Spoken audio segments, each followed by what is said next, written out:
प्रधानमंत्री नरेंद्र मोदी इस वक्त हादसे वाली जगह उस बीजीएमसी कॉलेज के कैंपस में पहुंच गए हैं, जिस हॉस्टल के ऊपर आकर, जिस मेडिकल प्रीमाइसेस के ऊपर आकर ये एयर इंडिया का विमान 171 क्रैश हुआ था। बोइंग 787 नंबर था ये, ड्रीम लाइनर, और एयर इंडिया की भी उड़ान संख्या इसकी 171 थी, जो अहमदाबाद से लंदन के गेटविक एयरपोर्ट जा रहा था। और उड़ान भरने के 50 सेकंड के भीतर ही ये क्रैश हो जाता है। प्रधानमंत्री नरेंद्र मोदी इस वक्त हादसे वाली जगह पर, जहां पर इतना दर्दनाक और बड़ा हादसा हुआ, अहमदाबाद शहर के बीचों बीच, वहां अब पहुंच चुके हैं। गुजरात के मुख्यमंत्री रहे 3 बार, लंबा अरसा गुजरात में बिताया। गुजरात के रहने वाले हैं प्रधानमंत्री मोदी। वो किस मनस्थिति में होंगे ये समझा जा सकता है।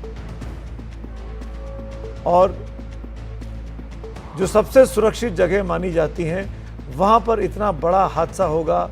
एयरपोर्ट जैसी जगह, एयरक्राफ्ट जैसी जगह, ड्रीम लाइनर जैसी जगह। जितेंद्र दीक्षित हैं, मनोज्ञा लोईवाल हैं, अभिषेक हैं, उनसे बारी बारी से बात कर रहे हैं। जितेंद्र, प्रधानमंत्री मोदी इस वक्त पहुंच गए हैं घटनास्थल पर। जी हाँ, बिल्कुल। ये अब से कुछ सेकंड्स पहले ही प्रधानमंत्री नरेंद्र मोदी यहाँ पर पहुँचे हैं। उनका कॉन्वॉय, ये जो मेरे दाहिनी तरफ मैं दिखाना चाहूँगा कि यहाँ पर जो हॉस्टल, जो कि इस हादसे का शिकार हुआ जूनियर डॉक्टर्स का, उसके सामने जो सड़क है, यहीं पर उनका कॉन्वॉय रुका। अब वो पैदल चलकर उस हॉस्टल की तरफ गए हैं जहाँ पर कि नुकसान हुआ है और जहाँ पर विमान का मलबा बिखरा पड़ा है, जहाँ पर विमान का एक बड़ा हिस्सा गिरा पड़ा है, उस तरफ अब वो जाकर वहाँ पर मुआयना कर रहे हैं किस तरह का नुकसान हुआ, कितना डैमेज हुआ। ये प्रधानमंत्री वहाँ पर, उनके साथ में बाकी अधिकारी भी मौजूद हैं। मीडिया को काफ़ी दूर रखा गया है। इस पूरे इलाके को पुलिस ने जो है यहाँ पर कॉर्डन ऑफ कर दिया। और दूर से हमें जो तस्वीरें नजर आई हैं, उसमें प्रधानमंत्री को हमने देखा कि उनका कॉन्वॉय यहाँ से, जहाँ पर मैं खड़ा हूँ, यहाँ से करीब 200 मीटर के फासले पर आकर रुका। उसके बाद वे अपनी गाड़ी से उतरे हैं और अब वो घटना स्थल की तरफ चले गए हैं जहाँ पर ये पूरा डैमेज हुआ है।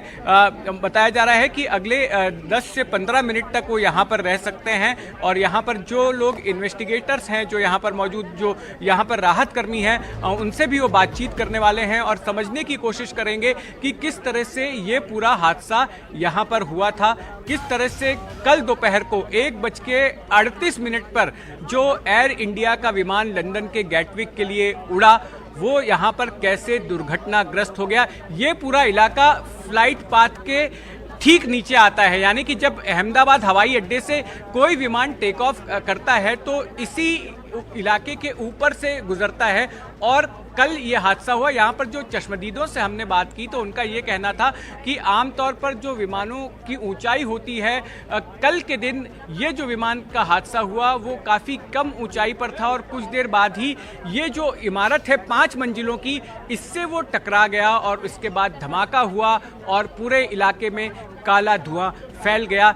ना केवल विमान में सवार मुसाफिर मारे गए, बल्कि यहाँ पर जो डॉक्टर्स थे, जूनियर डॉक्टर्स थे, उनमें कई लोग घायल हुए, कई हताहत हुए। बाहर कई लोग रेहड़ी लगाते थे, खाने पीने की चीज़ें बेचते थे, उनमें उनके कई लोग जो है मारे गए हैं। और अब जो है यहाँ पर एक बार मुआयना करने के बाद प्रधानमंत्री जब इस पूरे इलाके को देख लेंगे, इसके बाद में जानकारी मिली है कि वो सिविल अस्पताल जाने वाले हैं जहाँ पर घायलों को रखा गया है। वहाँ पर जो लोग बातचीत कर सकते हैं उनका हालचाल जानेंगे और उसके बाद वे अधिकारियों के साथ बैठक करेंगे। सिविल एविएशन के अधिकारी होंगे, गुजरात सरकार से जुड़े अधिकारी होंगे और जो एजेंसीज जांच कर रही हैं, हो सकता है कि उन एजेंसीज से जुड़े लोग भी उस बैठक में रहने वाले हैं। सर्किट हाउस पर ये बैठक होगी और उसके बाद प्रधानमंत्री लौटेंगे। लेकिन माना यह जा रहा है कि आज कम से कम दोपहर तक प्रधानमंत्री अहमदाबाद में ही रहने वाले हैं और इस घटना से जुड़े लोगों के साथ वे मुलाकात करेंगे। सुमित।